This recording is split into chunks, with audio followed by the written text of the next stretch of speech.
औज़ुबिल्लाहिमिनश्शैतानिर्रजीम बिस्मिल्लाहिर्रहमानिर्रहीम इय्याका नअबुदु व इय्याका नस्तईन। ऐ अल्लाह हम तेरी ही बात करते हैं, तुझी से मदद मांगते हैं। Lahore high court bar association का इलेक्शन मुकाबला यानी कि एसोसिएशन बार का जो कल दो उम्मीदवारों के दरमियान हुआ, एक का ग्रुप जो था वो हामिद खान यानी कि प्रोफेशनल ग्रुप की तरफ से उम्मीदवार था और यानी कि उसका नाम मंजूर बट था, और दूसरी तरफ से जो आज़ाद कैंडिडेट था उसका नाम असद मजीद था। उनके दरमियान मुकाबला हुआ, यानी कि वोटिंग हुई खुफिया राय तरीके से बाज़ाब्ता तौर पर, यानी कि उन्होंने वोटिंग की।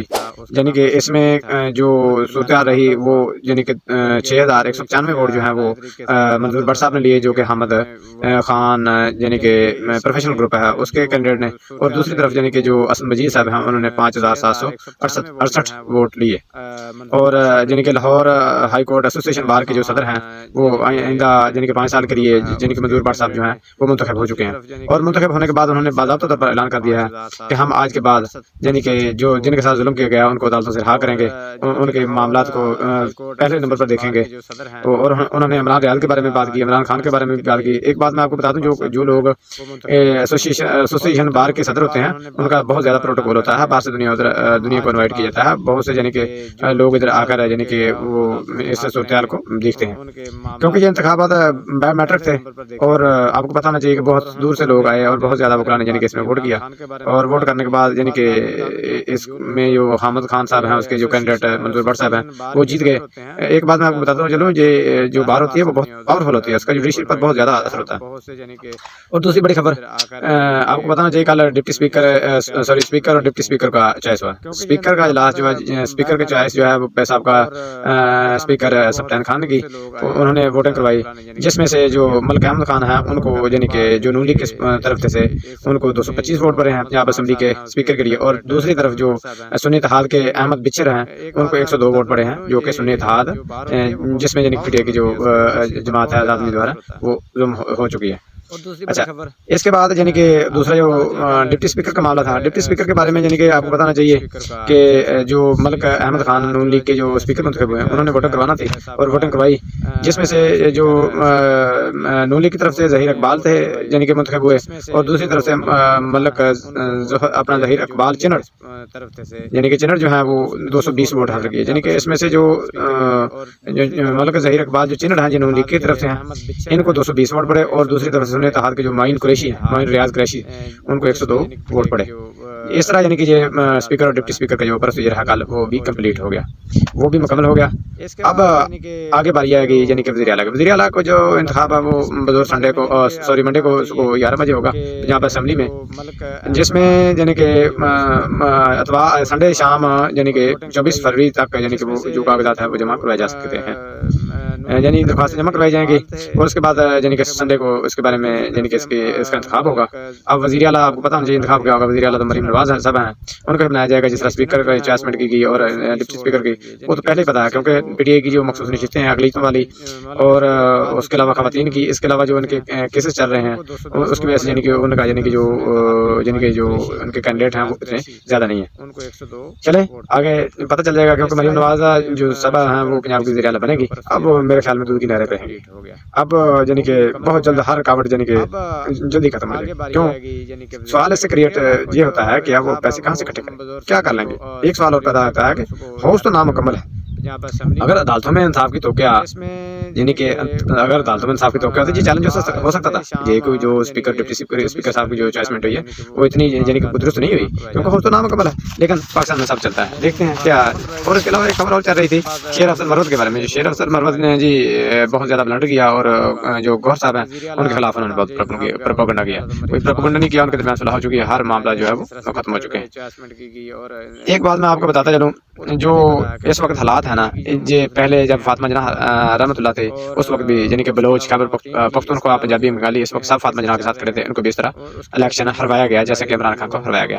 ये तो साफ ज़ाहिर है उनकी चॉइसमेंट होती है। अच्छा, नजम सेठी साहब इसमें कह रहे थे कि इमरान खान को यानी कि अगले 10-20 साल तक यानी कि वज़ीर आज़म नहीं बनाया जा सकता। हाँ, अगर मजबूरी बन गई तो बना सकते हैं। मजबूरी किस तरह बन सकती है?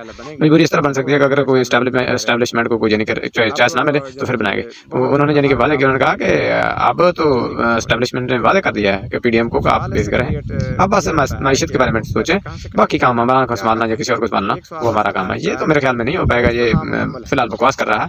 नजम सेठी आपको पता होना चाहिए कि किसकी ज़बान बोलता है, कहाँ से बोलता है, क्यों बोलता है, आपको पता होना चाहिए इस चीज़ के बारे में। और उसके बाद बाद जो जस्टिस अतर मिनल्ला साहब हैं, सुप्रीम कोर्ट के जस्टिस साहब, उन्होंने बहुत एक यानी कि खतरनाक बयान दिया। उन्होंने कहा कि मुल्क में आइन की पामाली हुई मगर किसी का एहतसाब नहीं हुआ, लेकिन पाकिस्तान में सब चलता है। आप वादे कर रहे हैं। आपको बताना चाहिए इस वक्त हमारे मुल्क में जो जितने जितने भी MP MNA हैं सिवाय इमरान खान के, और जो हमारे जजेस हैं काजी फायद समेत, सब वो बेबस हैं, क्योंकि सिस्टम इस तरह का बन चुका है, वो उसके आगे कुछ नहीं कर सकते, वो बेबस हैं। जब सुप्रीम कोर्ट के इतने बड़े जजेस जो हैं वो भी इस तरह की बातें करें तो फिर आपको समझानी चाहिए। और इसके बाद यानी कि चौधरी निसार साहब ने एक बहुत यानी कि वजाहती बयान दिया। उन्होंने कहा कि चंद पोलिंग स्टेशन भी नहीं जीत सके और बैठे हैं कि मैं MNA हूँ, मैं MP हूँ, वो भी बेशर्म है, और जो कहने वाला वो भी बेशर्म है। बात उन्होंने बात है कि हालांकि आपको बताना चाहिए जो चौधरी निसार साहब हैं, जो नून लीग की एक रीढ़ की हड्डी की हैसियत रखते थे, लेकिन अब इन्होंने नून लीग की हरकतें देखकर ये पीछे हट चुके हैं, क्योंकि ये मरीम नवाज को इस तरह भी सलामी करने को तैयार नहीं थे। और शेर अफजल मरवत का एक बहुत बड़ा उन्होंने बुलंद किया। उन्होंने कहा कि खत्म नबूवत का मुकदमा लड़ूंगा और फ्री लड़ूंगा, हर सूरत में लड़ूंगा। ये तो बहुत अच्छी बात अगर कर लें। और एक और बड़ा नया बहरान खड़ा हो गया कि जो कि सदर आरिफ अलवी ने कर दिया। सदर आरिफ अलवी ने कौमी असम्बली का इजलास जो है वो बुलाने से इनकार कर दिया। उन्होंने कहा कि मैं किस सूरत इजलास नहीं बुलाऊंगा, क्योंकि फॉर्म नामुकम्मल है। ना तो इमरान खान को ख्वातीन की तहरीके इंसाफ को ख्वातीन की मखसूस नशिस्तें मिल सकी, ना अकलीती कोटे की नशिस्तें मिल सकी, और इसके अलावा उनके बहुत ज़्यादा केसेस जो है वो अभी अदालतों में चल रहे हैं। इसलिए मैं तो असम्बली का इजलास, कौमी असम्बली का इजलास नहीं बुला सकता। एक बात मैं आपको बताता चलूँ, एक ऑफिशियल सीक्रेट एक्ट का जो एक कानून था वो इनके हाँ आया था, इनके पास आया था। इन्होंने उसे यानी कि उसकी वेरिफिकेशन नहीं की, तस्दीक नहीं की, वो उसके अमले ने उधर रखा और कुछ अर्से के बाद यानी कि वो कानून बन चुका था।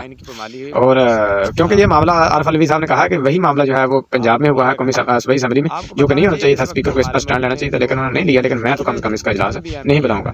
आपको पता होना चाहिए कि 29 फरवरी से पहले यानी कि जो कौमी असम्बली का इजलास जो है वो हर सूरत बुलाया जाना है और बुलाया जाएगा। लेकिन आपको पता होना चाहिए कि जो इस वक्त कौमी असम्बली की सूरत हाल है, और पाकिस्तान में इस वक्त 10 जमातें जो है वो एहतजाज कर रही हैं। अगली वीडियो तक इजाज़त दीजिए, फिर ईमान अल्लाह। इतने बड़े जजेस जो हैं वो भी इस तरह की बातें करें तो फिर आपको समझानी चाहिए। और इसके बाद यानी कि चौधरी निसार साहब ने एक बहुत यानी कि वजाहती बयान दिया। उन्होंने कहा कि चंद पोलिंग स्टेशन भी नहीं जीत सके और बैठे हैं कि मैं MNA हूँ, मैं MP हूँ, वो भी बेशर्म हैं, और जो कहने वाला वो भी बेशर्म है। बात तो उन्होंने वादा की। हालांकि आपको बताना चाहिए ये जो चौधरी निसार साहब हैं, ये नून लीग की एक रीढ़ की हड्डी की हैसियत रखते थे, लेकिन अब इन्होंने नून लीग की हरकतें देखकर ये पीछे हट चुके हैं, क्योंकि ये मरीम नवाज को किस तरह भी सलामी करने को तैयार नहीं थे। और शेर अफजल मरवत का एक बहुत बड़ा उन्होंने बुलंद किया। उन्होंने कहा कि ख़त्म नबूवत का मुकदमा लड़ूंगा और फ्री लड़ूंगा, हर सूरत में लड़ूंगा। ये तो बहुत अच्छी बात अगर कर लें। और एक और बड़ा नया बहरान खड़ा हो गया कि जो कि सदर आरिफ अलवी ने कर दिया। सदर आरिफ अलवी ने कौमी असम्बली का इजलास जो है वो बुलाने से इनकार कर दिया। उन्होंने कहा कि मैं किस सूरत इजलास नहीं बुलाऊंगा, क्योंकि फॉर्म नामुकम्मल है। ना तो इमरान खान को ख्वातीन की तहरीके इंसाफ को ख्वातीन की मखसूस नशिस्तें मिल सकी, ना अकलीती कोटे की नशिस्तें मिल सकी, और इसके अलावा उनके बहुत ज़्यादा केसेस जो हैं वो अभी अदालतों में चल रहे हैं। इसलिए मैं तो असम्बली का इजलास, कौमी असम्बली का इजलास नहीं बुला सकता। एक बात मैं आपको बताता चलूँ, एक ऑफिशियल सीक्रेट एक्ट का जो एक कानून था वो इनके हाँ आया था, इनके पास आया था। इन्होंने उसे यानी कि उसकी वेरिफिकेशन नहीं की, तस्दीक नहीं की थी, वो उसके अमले ने उधर रखा और कुछ अर्से के बाद यानी कि वो कानून बन चुका था।